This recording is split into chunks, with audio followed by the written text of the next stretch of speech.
waxaanoo wanaagsan dhammaan akhyaartana daawanaysa meel kastood joogtaanba kusoo dhowaada mar kale iyo barnaamijkeennii falaqaynta qodobadan kusoo qaadanayno waxaa ka mida dagaal xoogan oo qadhaadh oo gudaha jabuuti ka bilaabmay iyo digtaytarkii weynaa ee ismaaciil cumar geelle oo hadda ay hoostiisa ka qaraxday haddana markaasi nafla caarida tirada dhimashada ciidamada jabuuti ay soo gaadhay iyo dhaawaca oo hadda aan idiin hayo xogtii ugu dambeysay kadib markii jabhadda xaqudirirka ah canfartu ay cashar weyn u dhigtay maanta halkaasi oo xoogaga ay markaasi horjooga ismaaciil cumar geelle ninkaasi oo 25 sannadood digtaytarka ah oo caburinayay dadka shacabka ee reer jabuuti ayaa hadda meel uu carara garan la afarta dhinac ee jabuuti oo ololeysa oo holcaysa mudaharaadyo tirabeela oo sida oo kale ka socda jabuuti iyo khasaaraha hadda markaasi ninkii inay geelle uu ku sugan yahay kadib markii ninkii waxaa soo joog laga waayo soo jiifsaa laga helaaye faragelinta iyo faradheerida iyo kibirka uu la yimid xukuumadda jamhuuriyadda somalilan iyo qarannimada somalilan ee uu dagaalka kula jiray muddadii 7 sano ilaa 17 sano ka badan ee uu markaasi fajiyada kala duwan u dhigayay somalilan taasi oo ay ugu dambeysay in uu shalay toole wafdi wasiira ah u diray shirka kooxaha argagixisada iyo nabadiidka ah ay ku qabsadeen bari sool ee laascaanood ka socday halkaasi oo uu wasiiro iyo ciidamo ka socda jabuuti uu geeyey taasi oo ah xadgudub ka dhan ah jiritaanka jamhuuriyadda somalilan ina geelle oo waali ka qaaday aqoonsiga ay jamhuuriyadda somalilan ka heshay dalka israa'iil oo markaasi noqday kooxaha argagixisada ah ninka naasnuujiya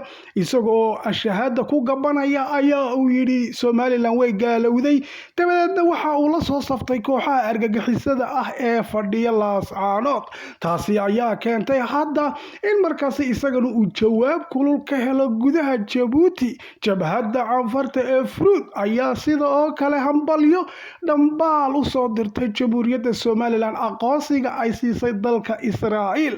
iyo waxaa lidiin ayaa xogtii ugu dambeysay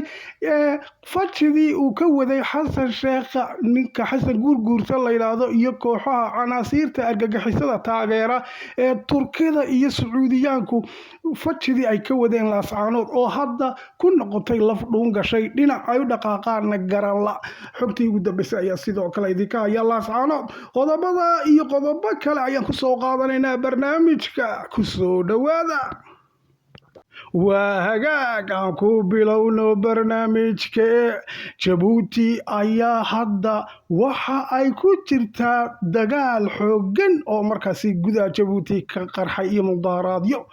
kadib markii dadka shacabka reer jabuuti oo la caburinayay muddo 25 sano ka badan madaxana uu kaga taagnaa digtaytar ina geelle ayaa waxa ay noqdeen qaar hadda furka tuuray dheriga maxaa karka ka keena baa layidhi waa kulaylka waxaad cabursanaatidba marbaad furka tuurta oo markaasi waxaad dab iyo naar moodaysay uu malab ku noqdaa ayay ku jiraan markaa dadka canfarta ah oo uu gumaysanayay ina geelle waxaana hadda ay noqdeen qaar garab iyo gaashaan ka helay dadka iyaguna haybahaan kasoo jeeda reer somalilan ee ku nool jabuuti gaar ahaan dadka isaaqa iyo gadarbuusiga oo hadda la sheegay inay la safteen canfarta waxaana hadda ay wacad ku mareen in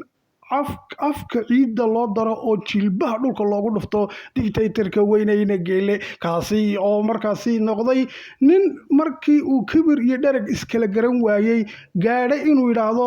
iska daa jabuuti anaa u taliya buu yidhi somalilan ama wax ugu yeedhay gobolada waqooyi iyo markaa dowladda fadhiidka ee soomaaliya halkaasoo isku arkayba inuu yahay boqorka geeska africa wax walba gacanteeday ku jiraa buu yidhi waxayna xasuusanaa bishii disembar ee sanadkii 24 in ay xitaa gaadhaan heer ay wasiirada jabuuti yidhaahdaan magaca somalilan waa laydinka bedelayaa oo waxa laydiin bixinayaa bay dhahan gobolada waqooyi iyadoo ay hor fadhiyaan xildhibaan maxamed Maxamed Abiib iyo rag kale oo markaa in Xamuud Jibriil ka mid ahaayeen oo waqtiga ay xisbiga wadani uu guuleystay ay u tageen markaa ina geele iyaga oo markaasi dee taageero dabaaldeg sameynaya ina geele waxa uu yidhi markaasi maanta ayaad gacanta ku dhigtay Somaliland maadaama Muuse Biixi meesha ka saartay wuxuu arkayay in Muuse uu ku yahay khatar keliyata laakiin xukuumadda Cabdiraxmaan Cirre ay tahay markaa walaalkiyo sidoo doon u wadwadan karo laakiinse taasi may dhicin waxaaba uu noqday madaxweyne Cabdiraxmaan Cirre haliyay markaa qaran oo hadda soo hooyay guulihii ugu waaweynaa ee abid madaxweynayaashii soo maray Somaliland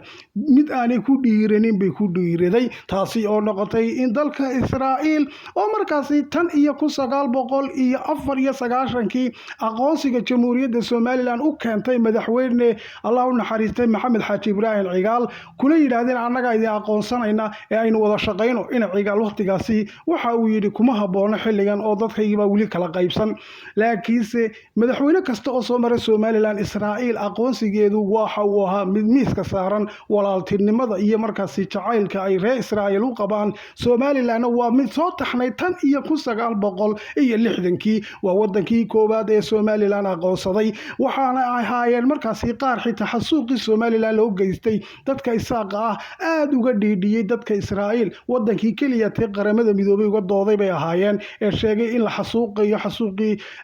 jixinjixihii dictatorka ahaa ee afweyne uu markaasi u geystay dadka isaaqa ah ka gudub haddaba markii aqoonsigii Somaliland ee Israa'iil iyo jacaylkoodu hirgalay waa la qaaday ina geele oo ah dictator weyn kaasi oo hadda chief iyo joogba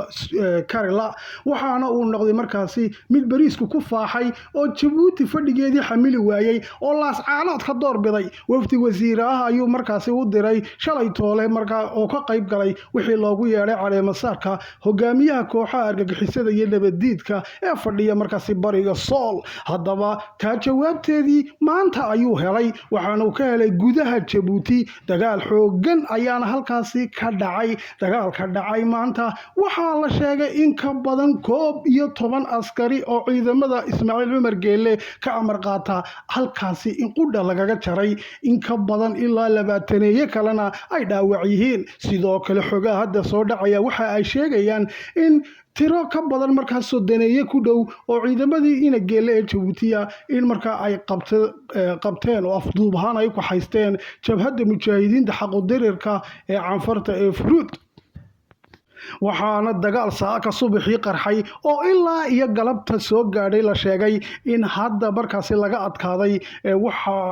ciidamada markaasi horjoogaha Djibouti moogta militariga ah warbixin ay soo saartay militariga markaasi ina geelle waxa ay bartooda ay ku leeyihiin warbaahinta ay ku xaqiijiyeen in weerarka khasaaro weyn loogu geystay sidoo kale mudaharaadii ayaa ka qarxay oo ka socda gudaha Djibouti waqtigii uu markaasi waxa la yiraahdaa tiisiba cadaatay ninkii baxayana waxa la yiri indhaha casaada sida darteed ina geelle waxa la sheegay waqtigii dictatornimada iyo xoog oo ku haysto marka Djibouti la soo afjari lahaa in hadda la gaaray si kasta ha ahaatee wixii ka soo kordhaa dagaalada halkaasi ka socda waa inoo barnaamijyada dambe nabadgelyo